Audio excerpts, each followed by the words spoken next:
اور بعض کہیں گے کہ وہ 7 تھے اور 8واں ان کا کتا تھا۔ کہہ دو کہ میرا پروردگار ہی ان کے شمار سے خوب واقف ہے، ان کو جانتے بھی ہیں تو تھوڑے ہی لوگ جانتے ہیں، تو تم ان کے معاملے میں بحث نہ کرنا مگر سرسری سی بحث، اور نہ ان کے بارے میں ان میں سے کسی سے کچھ دریافت ہی کرنا، اور کسی کام کی نسبت نہ کہنا کہ میں اسے کل کر دوں گا مگر انشاءاللہ کہہ کر، یعنی اگر اللہ چاہے تو کر دوں گا، اور جب اللہ کا نام لینا بھول جاؤ تو یاد آنے پر لے لو، اور کہہ دو کہ امید ہے کہ میرا پروردگار مجھے اس سے بھی زیادہ ہدایت کی باتیں بتائے۔ اور اصحاب کہف اپنے غار میں 9 اوپر 300 سال رہے، کہہ دو کہ جتنی مدت وہ رہے اسے اللہ ہی خوب جانتا ہے،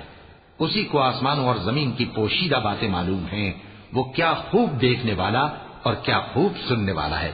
اس کے سوا ان کا کوئی کارساز نہیں، اور نہ وہ اپنے حکم میں کسی کو شریک کرتا ہے۔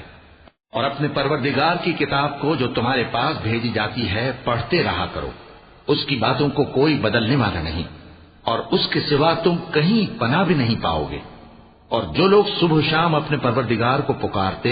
اور اس کی خوشنودی کے طالب ہیں، ان کے ساتھ صبر کرتے رہو، اور تمہاری نگاہیں ان میں سے گزر کر اور طرف نہ دوڑیں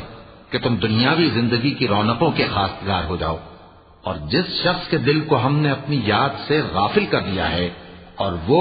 اپنی خواہش کی پیروی کرتا ہے اور اس کا کام حد سے بڑھ گیا ہے، اس کا کہا نہ ماننا، اور کہہ دو کہ لوگوں یہ قرآن تمہارے پروردگار کی طرف سے برحق ہے، تو جو چاہے ایمان لائے اور جو چاہے کافر رہے۔